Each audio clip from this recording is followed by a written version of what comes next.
மாநகராட்சியில் உள்ள சிங்காநல்லூர் குளம் பல ஆண்டு காலமாக கழிவுநீர் தேங்கி சுற்றுச்சூழலை, நிலத்தடி நீரை பாதிப்புக்குள்ளாக்கி இருக்கிறது. சிங்காநல்லூர் குளத்தை பொறுத்த வரைக்கும் கடந்த 1975ஆம் ஆண்டு முழுவதுமாக தூர்வாரப்பட்டது சிங்காநல்லூர் குளம். அதற்கு பிறகு தூர்வாரப்படவில்லை. சிங்காநல்லூர் குளத்திற்கு வருகின்ற நொய்யலாற்று தண்ணீர் நஞ்சுண்டாபுரம் பெருமாள் கோயில் அணைக்கட்டு அந்த பகுதியிலே இருந்து 5 கிலோமீட்டர் தூரம் கடந்து சிங்காநல்லூர் குளத்தை நொய்யலாற்று தண்ணீரால் நிரப்பப்பட்ட காலத்தில் நஞ்சுண்டாபுரம், சிங்காநல்லூர், உப்பிலிபாளையம் பகுதி ஆகிய விவசாய நிலங்களில் கரும்பு, தென்னை, வாழை, வெற்றிலை கொடிக்கால், மாட்டு தீவனம் போன்றவை மிக சிறப்பான முறையில் விவசாயம் நடைபெற்று கொண்டிருந்தது. 2000ற்கு பிறகு இந்த சிங்காநல்லூர் குளமானது மாநகராட்சியினுடைய கழிவு நீரால் நிரப்பப்பட்டு நொய்யலாற்று தண்ணீர் இந்த குளத்திற்கு வருவது தடைபட்டு விட்டது. 2004 இருந்து தொடர்ந்து தமிழ்நாடு விவசாயிகள் சங்கம் சிங்காநல்லூர் குளத்திற்கு நொய்யலாற்று தண்ணீரை வரவழைக்க வேண்டும், மாநகராட்சியினுடைய கழிவுநீரை தடுத்து நிறுத்த வேண்டும், குளத்தினுக்கு வரக்கூடிய ராஜ வாய்க்காலை தூர்வார வேண்டும் என்று எங்கள் சங்கத்தின் சார்பிலே மனு கொடுத்திருந்தோம். 2004ஆம் ஆண்டு சிங்காநல்லூர் சட்டமன்ற உறுப்பினர் KC கருணாகரன் அவர்கள் குளத்தை தூர்வாருவதற்கும் மதகுகளை சரி செய்வதற்கும் என்ன எஸ்டிமேட் வரும் என்று பொதுப்பணித்துறையிடம் கேட்டபோது தூர்வாருவதற்கு 5 லட்சம் ரூபாயும், பராமரிப்பு செலவுக்கு 15 லட்சம் ரூபாயும், ஆக மொத்தம் 20 லட்சம் ரூபாய் தேவைப்படுகிறது என்று பொதுப்பணித்துறை கேட்டிருந்தது.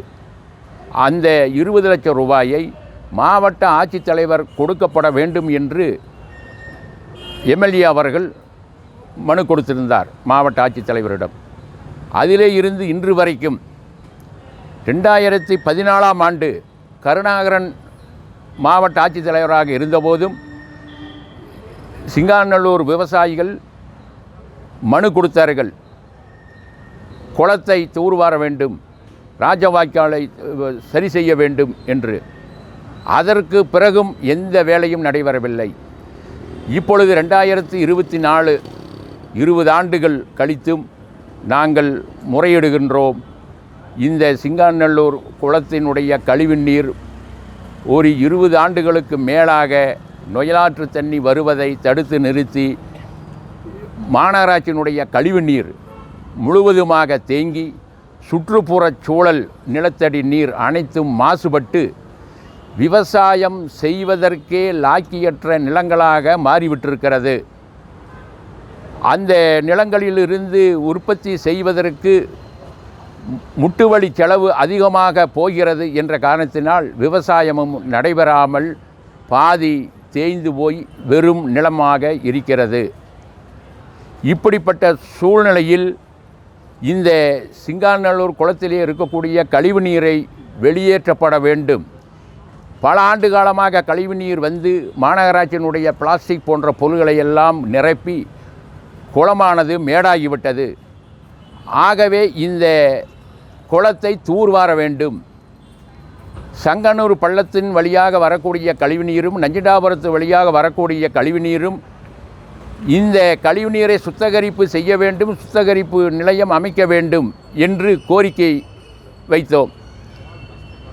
அதன் அடிப்படையிலே சிங்காநல்லூர் குளத்தை கழிவுநீரை வெளியேற்றாமல் தூர்வாராமல் அந்த குளத்திற்கு அருகிலேயே, திருச்சி ரோட்டிற்கு அருகிலேயே அந்த சுத்திகரிப்பு நிலையம் அமைத்திருக்கின்றார்கள். அந்த சுத்திகரிப்பு நிலையம் அமைத்ததை நாங்கள் கேட்டோம். இந்த சுத்திகரிப்பு நிலையம் சுத்திகரிக்கப்பட்ட தண்ணீரை எங்கே விட போகிறீர்கள்? கழிவுநீர் நிறைந்திருக்கக்கூடிய சிங்காநல்லூர் குளத்திற்குள்ளே அந்த சுத்திகரிப்பு பண்ணி உள்ளே நிரப்பினால் என்னாகும்?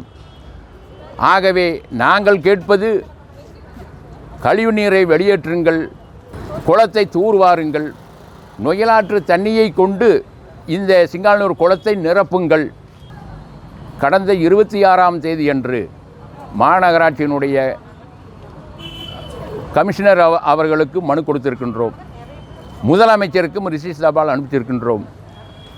தற்போது மாவட்ட ஆட்சித்தலைவருக்கும் மனு கொடுத்திருக்கின்றோம்.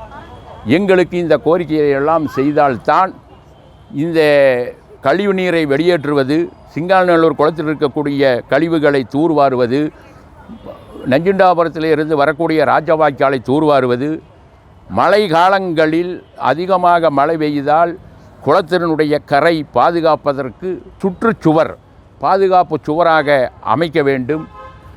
அந்த மழை காலங்களில் குளத்தில் இருக்கக்கூடிய தண்ணீர் நிரம்பினால் உடனடியாக அவசர காலத்திற்கு தண்ணீரை வெளியேற்றுவதற்கான வழிவகைகளை செய்ய வேண்டும். இல்லை என்று சொன்னால் மனித உயிர்களுக்கு பாதுகாப்பு இருக்காது. ஆகவே இப்படிப்பட்ட திட்டங்களை கோரிக்கையாக வைத்து சொல்லியிருக்கிறோம். இதையெல்லாம் நிறைவேற்றினால் சுற்றுப்புற சூழலும் பாதுகாக்கும், விவசாயிகளும் பாதுகாப்பாக இருப்பார்கள், கால்நடைகளும் பாதுகாப்பாக இருப்பார்கள். இது செய்ய வேண்டும் என்று மாநில முதல்வரை, கமிஷனரை, மாவட்ட ஆட்சித்தலைவரை நாங்கள் கேட்டுக்கொள்கிறோம்.